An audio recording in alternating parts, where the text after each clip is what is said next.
Kumusta ka, Money Smart? May tanong ako sa'yo. May nag-offer ba sa'yo ng sure profit o kaya naman double your money in 30 days? Kung oo, mag-ingat ka. Baka scam na yan. Alam mo, nakakalungkot pero totoo. Maraming Pinoy ang nahuhulog sa ganitong uri ng scam. At bakit nga ba hindi? Napakaganda kaya ng pangako. Walang kahirap-hirap, mabilis pa ang balik at guaranteed pa raw. Pero sa totoo lang, kapag ganyan kabilis at kadali ang alok, mas malaki ang posibilidad na ikaw ang talo sa huli. Alam mo kung ano ang mas masakit. Hindi lang pera ang nawawala, pati tiwala mo sa ibang legitimate na investment opportunities na sisira. Kaya ngayon, tuturuan kita kung paano ma-spot ang scam para hindi ka na masayang pa. Ito ang top 3 signs na dapat mong bantayan para malaman kung scam ang isang investment opportunity.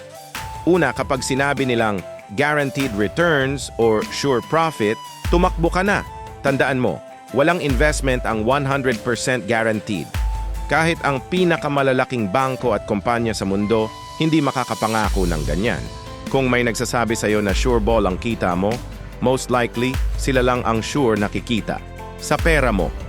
Pangalawa, mag-ingat sa pressure tactics. Limited slots lang. Today only. Kung hindi ka mag-invest ngayon, sayang na. Kapag minamadali ka, malaking red flag yan.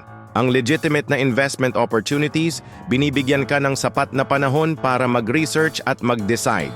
Hindi ka nila pipilitin o tatakutin.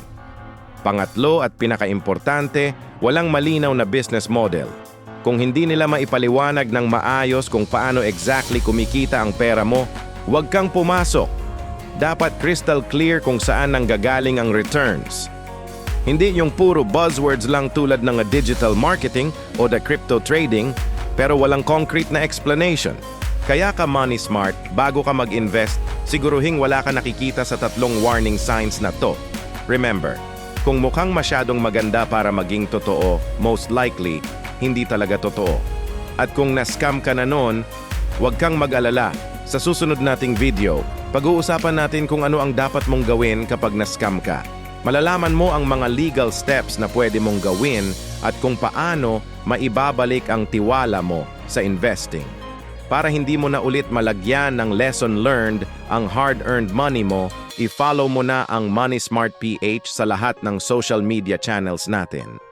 I-click mo na rin ang subscribe button at notification bell para updated ka sa mga susunod nating financial tips. Salamat sa panood! Tandaan, ang pinakamahalagang investment ay ang knowledge mo tungkol sa pera. See you sa susunod na video.